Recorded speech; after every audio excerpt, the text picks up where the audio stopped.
Yo, let's keep it real. Smartphones, especially iPhones, have been basically the same since day one. Flat slabs of glass, cameras on the back, screens on the front. Yeah, they've gotten slicker and faster, but at the core, same vibe. But guess what?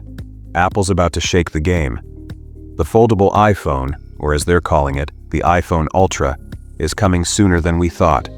And nah, it's not going to be some flip phone nostalgia trip. Apple went full book fold mode.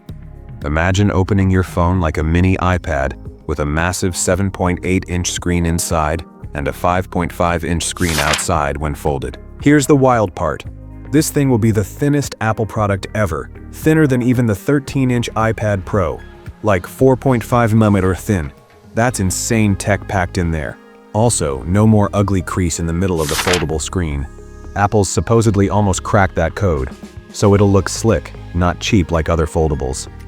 But wait, the cameras are kinda weird.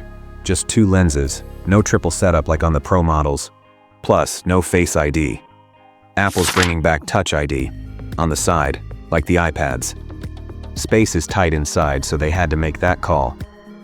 Battery? They're using some new high-density cell tech to keep you powered all day despite the super thin design. And the software?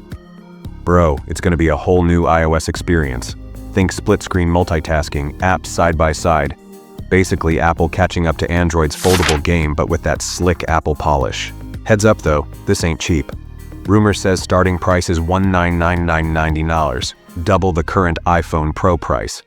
But if you want the future of iPhones, it's coming, and it's called iPhone Ultra. Stay tuned.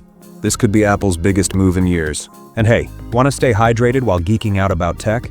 Check out the sponsor Lark. Their smart water bottle tracks your hydration and cleans your water on demand. Hydrate smart, fam. Alright, that's your early look at the iPhone Ultra. Thoughts? Are you hyped or nah? Drop it in the comments.